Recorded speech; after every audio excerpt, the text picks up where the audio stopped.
বাংলাদেশ ব্যাংকের হিসাব বলছে ১৯ থেকে ২৪ জুলাই ৬ দিনে দেশে প্রবাসী আয় এসেছে $৭,৮০,০০,০০০।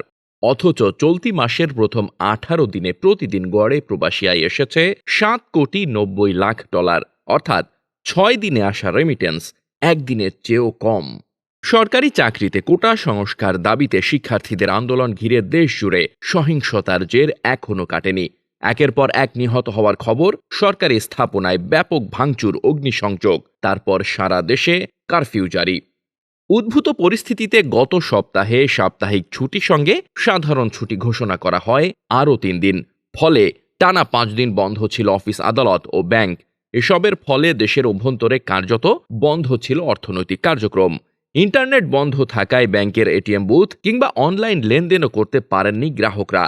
বন্ধ হয়ে যায় সকল ধরনের মোবাইল ব্যাংকিং। এমন পরিস্থিতিতে ভাটা পড়ে প্রবাস থেকে পাঠানো রেমিটেন্সে।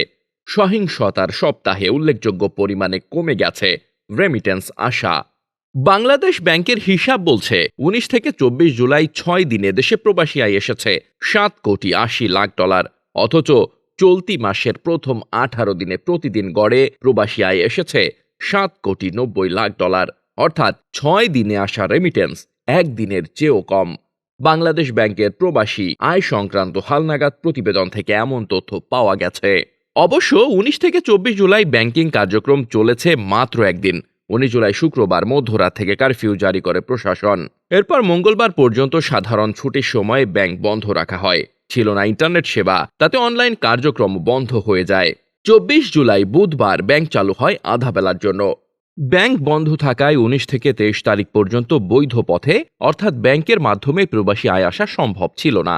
এ সময় যারা বিদেশ থেকে রেমিটেন্স পাঠিয়েছেন, বুধবার প্রথম দিনেই তা ব্যাংকে জমা হওয়ার কথা ছিল, তবে সেটি হয়নি।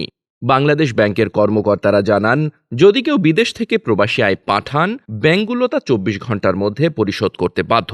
তবে ওই দেশের রেমিটেন্স হাউসগুলো যদি তা ঠিক সময় না পাঠিয়ে ধরে রাখে, তাহলে তা আসতে কিছুটা সময় লাগতে পারে। এসব কারণে বুধবার রেমিটেন্স জমা হয়নি। অথচ রেমিটেন্স আসার চিত্রটা দারুণ ছিল গত ২ মাস ধরে। গত জুনে $২৫৪ কোটি রেমিটেন্স পাঠিয়েছেন প্রবাসে থাকা প্রায় ১.৫ কোটি বাঙালি, যা এক মাসের হিসাবে গত ৩ বছরের মধ্যে সর্বোচ্চ।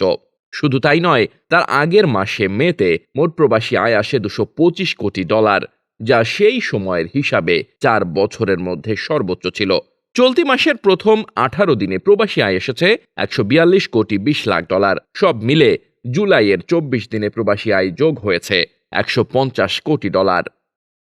ডেস্ক রিপোর্ট, বার্তা বাজার।